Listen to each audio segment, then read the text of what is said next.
All right, guys, welcome back to Clownfish TV. This is Neon, not here with Geeky Sparkles in this video. So let's talk about comic books. Let's talk about the comic book industry. Let's talk about comic book resources. Remember how once upon a year, comic book resources was actually a pretty valuable comic book resource. It was actually a valuable website. It had forums that a lot of people used who were into comics and other aspects of nerd culture. And then it got purchased by Valnet, and it's all been downhill ever since. So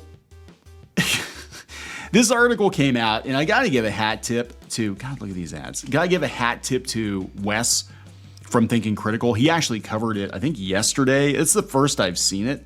It actually came out like a week ago. But this article feels like something that would have come out of 2017, 2018. And I really think that this is CBR just being completely directionless and trying to cause controversy to claw back some readers. It doesn't matter how you get eyeballs. All that matters is you're getting eyeballs and you're generating ad revenue to keep your job. That's what I think is going on here. I don't think the writer of this actually believes it.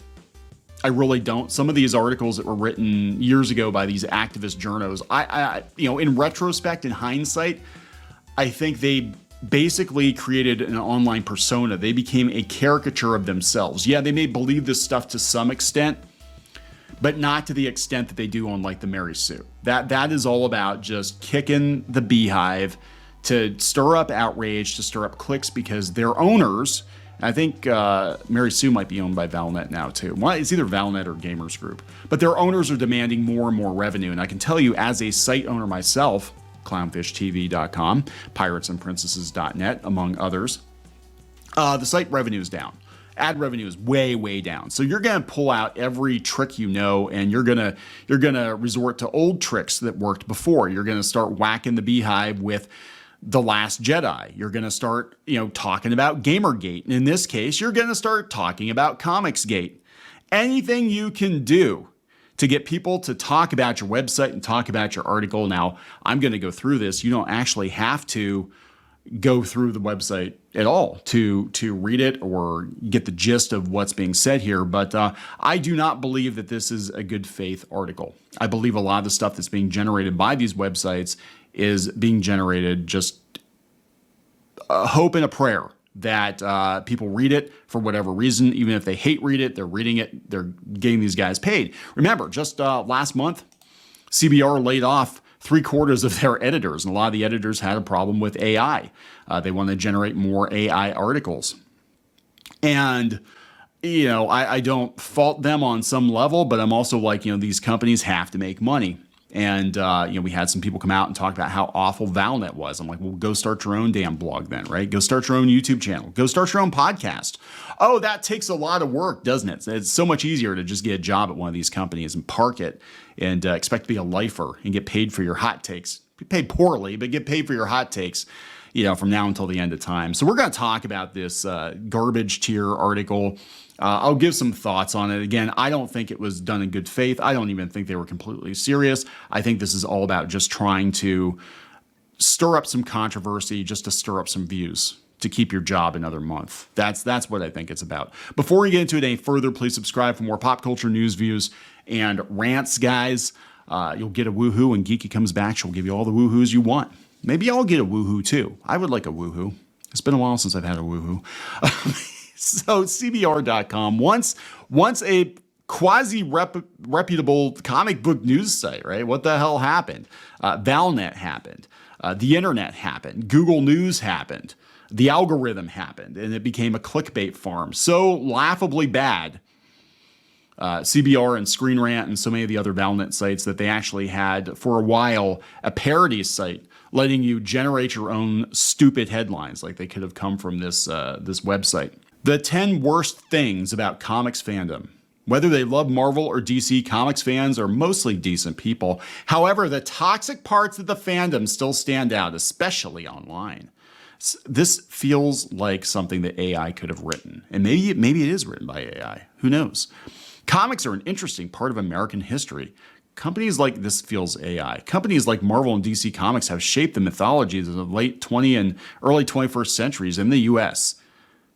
Recently, the medium has taken a backseat to movies, but there's still a dedicated fandom who trudge to the comic store every Wednesday. Like any dedicated fandom, though, comics fandom has some very ugly corners. Very ugly corners. Comic fandom has changed a lot as superheroes have gotten more popular. Yes, actually, that is a huge part of the problem. A huge part of the problem is we brought in normies and Mean Girls, and they effectively pushed out OG comics fans. They came in and said that the comic fandom was problematic, and it was a lot of websites like this that helped stoke those coals of outrage. However, at the same time, many of the worst elements of fandom have festered.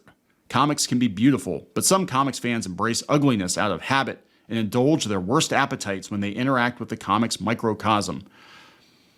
What? This is word salad. This has got to be written by AI. I'm sorry. This does not. It's like write an article about toxic comic book fans. Pull resources from 2018, 2019, 2020, because remember, ChatGPT only has access to data going back to 2021. It doesn't have access to current data. You can bypass that, but it's somewhat difficult. This feels like an AI-generated article. It really does. Manga or comics. Manga has taken the U.S. by storm. The prevalence of anime on American airwaves played a huge part, and a robust industry has formed around the medium. Manga books outsell superhero comics by a wide margin, and this has led to both fandoms clashing in worst ways. Beep, boop, bop, bop, bop, bop. The irony is the only difference between manga and comics is cultural. Fans do appreciate Western comics and Japanese books at the same time. No, basically what's going on, and Wes and I think Doc was on that show as well, pointed out correctly that the Western comic book industry is claiming manga as a victory for itself. It's claiming crowdfunding as a victory for itself. When we're talking about the Western comic book industry, we are mostly talking about the direct market. We're mostly talking about Marvel and DC. We're mostly talking about floppy comics, monthlies, and trades published by publishers that deal in monthly comics. We're not talking about manga, but because it's technically comics, it is comics or Japanese comics, total comic book industry sales in the US are rolling in manga sales as well. They're rolling in, these crowdfunders that do millions of dollars as part of their success. Marvel and DC are claiming Demon Slayer as one of their own, right? That's the problem. Twitter can be comics Twitter. Twitter can be an entertaining place, but it's always had a vile element. It started about 2014, 2015. That has been exacerbated in recent years, and comics' worst fans have put down roots on the platform. Actually, a lot of the worst fans are the creators themselves and the publishers, but I digress. It's full of bad takes, clout-chasing podcast hosts, harassment, movie fans mocking comics, endless arguments, and the bitterest fans imaginable. This has got to be AI. There's no way. There's no way that a human wrote this. Because if a human actually wrote this, they would cite examples. This is very generalized. ComicsGate, oh my God. ComicsGate weaponized these tendencies as a group of fans and former mainstream creators complained about the fact that the comics industry had become slightly more diverse. No, it didn't just become slightly more diverse. Well, there's so many problems. It didn't just become slightly more diverse. They literally changed characters, completely changed characters that had been a certain way for decades. It wasn't about adding more characters. It was about changing existing characters. See Bobby Drake. See Tim Drake. I sense a pattern here. Bobby Drake and Tim Drake. Must be genetic. For examples of this idiocy. And when fans say, hey, we don't like what you've done with this character, then all of a sudden you're a bigot, you're a racist, you're a homophobe. And I'm sure some people are bigots, racists, and homophobes, but that's a whole other thing. As far as ComicsGate's concerned, I think they just crowdfund books now. I don't think they're really getting involved in the day-to-day drama on Twitter. I could be wrong. I only half pay attention to what the hell is going on. I am too busy doing my own stuff. To really care at this point. So, and beyond that, I only kind of sort of check in on the mainstream comic book industry if they do something incredibly stupid. And the reason for that is I don't give a shit anymore. I ran out of give a shit years ago. I think most comic fans have run out of give a shit. So to say that they're out there on Twitter constantly farming outrage, I know is a lie, because most comic book fans, it's been like, what, 5 or 6 years since ComicsGate? Most of them have just moved on to something else. They're just out. They're done. They're done. Comics Twitter can be fun and it hosts some great personalities, but so much of it is endless arguing and bigotry, and it can be tiring to wade through for more than a few minutes. Then don't. Get the fuck off Twitter.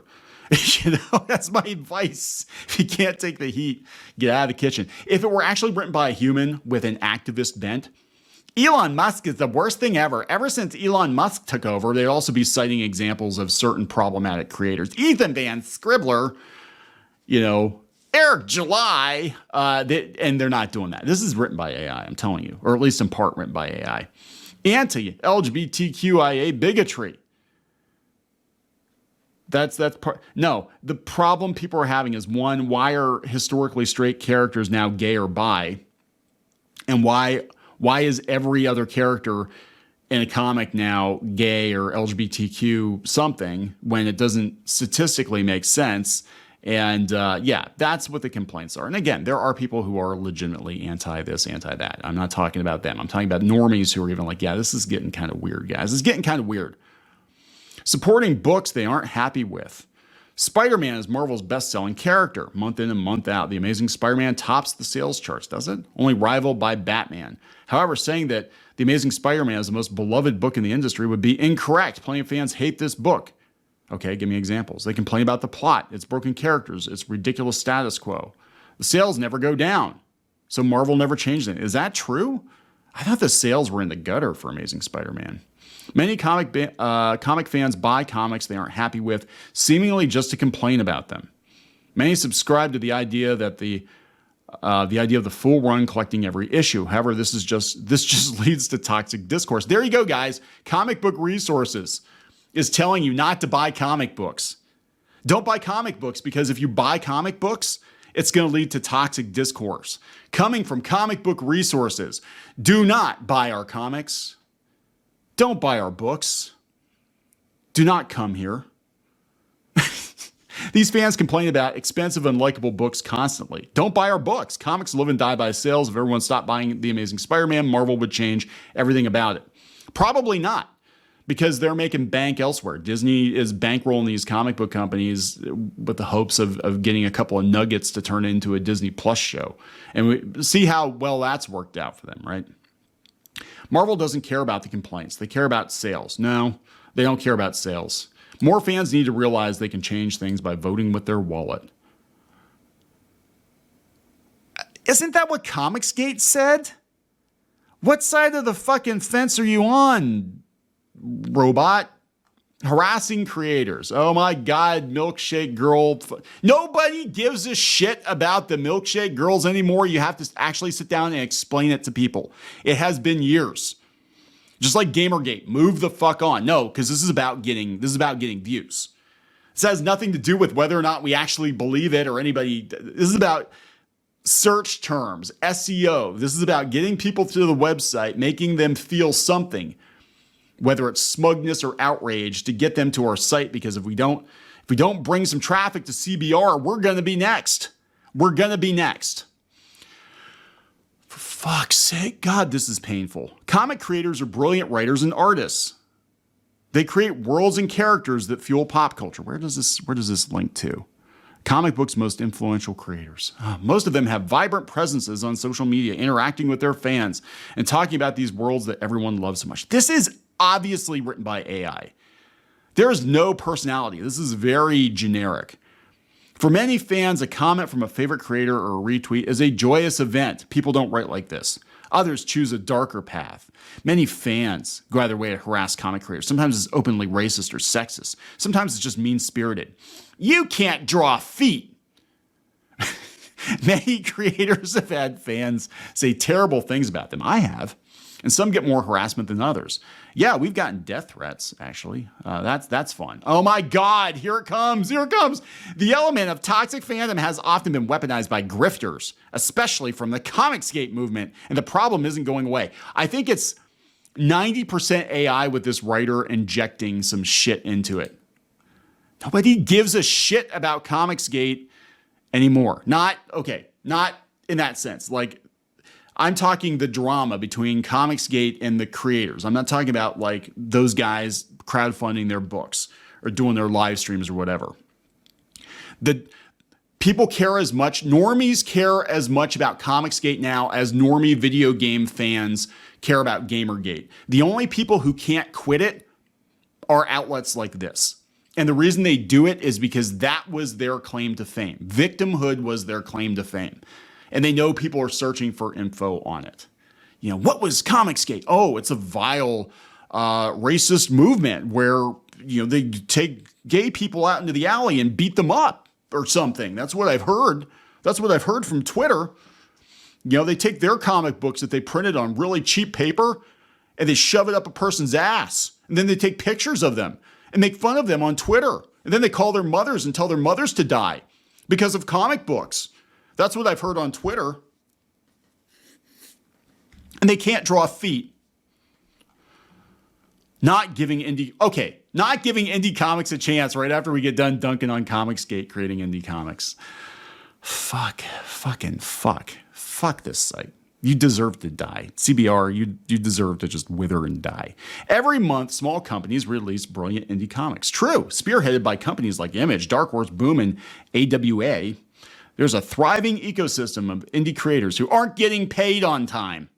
I might add, the indie creators who are getting paid on time crowdfund their books or they're like webcomic creators or something. They do it themselves. The crowdfunding scene has gifted the industry with a variety of voices. While some indie creators eventually join Marvel or DC, their most unique work is wholly their own. Indie comics tells a variety of stories. This is AI. Tells a variety of stories beyond normal superhero fare, showcasing the comics medium's versatility and power. There's no period because we were going to add something and then probably whatever editorial they have left took it off. Indie comics have everything, but many fans never give them a chance. Books like Saga are praised and beloved by mainstream fans. A large portion of the fandom doesn't stray beyond the big two. They won't even read comics like The Sandman, The Invisibles, or Preacher. This is an AI-generated article because they're reaching back freaking 20, 30 years for examples of indie books. You should be talking about new books like Berserker. You know, that's an indie book that did really, really well. But you're not, because I don't think the AI has access to Berserker. I'm just saying. Stan Lee worship. Oh, this is a problem. Stan Lee is a controversial figure inside of comics fandom than he is in wider pop culture. MCU fans think of Lee as the creative genius behind Marvel's most fertile period. He comes across as everyone's kindly grandfather, telling tall tales and working as Marvel's greatest cheerleader. But secretly, he was ComicsGate. However, comics fans know that Lee's legacy is much more complicated than that. Often, he essentially edited the comics he was most closely associated with. That's true. And artists like Jack Kirby, Steve Ditko, John Romita, and Don Heck drew the books and wrote the dialogue. That is also true. That hasn't stopped part of the fandom from continuing Lee's false narrative, painting him as the mastermind behind the Marvel Universe. He was the Walt Disney of Marvel. Disney didn't do everything himself, but he oversaw all of it. And if it wasn't for him, there would not be a Marvel as we know it. If it wasn't for Disney, there would not be a Disney company as we know it. And yes, lots of people contributed to it. But he was a catalyst. Stan Lee was a catalyst. These guys, as talented, phenomenally talented as they were, if it wasn't for Stan Lee and his marketing acumen, I don't think that Marvel would still be around today. That's my opinion. I don't think he's a deity, but he certainly has done more for comics than the chat bot is giving him credit for. Holy hell, it's disrespectful to the creators. Marvel is the best-selling company in superhero comics. Batman comics are really the only DC books. What is this? Oh, Marvel versus DC. Fuck, nobody cares about it. Gatekeeping is the #1 problem, according to CBR / this activist writer / the chat bot that helped this writer write this piece of shit article. Marvel has created timeless classics, as has DC. A true fan of comics shares their love of the medium by helping new fans find books and sharing their favorite stories. There are so many ways that, God, this feels like a Wikipedia article. There are so many ways that veteran fans can help newcomers but some choose to make things harder for them. They hold back knowledge and mock people for their interests, gatekeeping the fandom. Stan Lee literally holds them down while ComicsGate punches them in the face. Those assholes. Comic fandom used to be rife with this sort of behavior. Store owners would roast potential new customers when they came in. That's true, actually. Well, okay, so the worst experience I ever had in a comic shop when I was about 12 and I just started getting into stuff outside of Marvel and DC, outside of the stuff that you could find on the shelves. I went to a comic shop and this guy had like OCD. It turned out that he got arrested for like diddling the 13-year-old or something. I don't know what happened to him. But anyway, I would go pick a book off the shelf and he would come behind me and he would just straighten the shelf behind me. And I would ask him questions and he looked at me like I had a third eye. Like, what the hell are you expecting? I'm a 12-year-old kid just getting in the comics, and I'm asking questions like, hey, I hear they got a new Superman comic. Is it any good? Well, actually, it's okay. But if you really want to get into Superman, you need to go buy these books over here that you can't possibly afford. Yeah, so I've had some negative experiences too. It's not just women. It's not just LGBTQ people. It's not just black folks. I've had my issues in comic shops too. Now that being said, when comics blew up in the early 90s, comic shops became, I think, a lot more accessible. The one I went to the most was actually kind of a hybrid comic shop and video game store, and those guys were pretty cool. That was the first time I saw Sonic the Hedgehog too. They were playing it in the shop, like during work hours. They're like, yeah, we just got some new books in. Hey, there's this game with this hedgehog. It's on Sega. You like Sega, right, kid? Yeah, I like Sega. Oh, God. Some newer fans would rather leave the hobby than be mocked and be belittled. Bullshit. Most people are buying their comics through Amazon now anyway, so it doesn't give it. Actually, the people who are being bullied and belittled now are the old white dudes.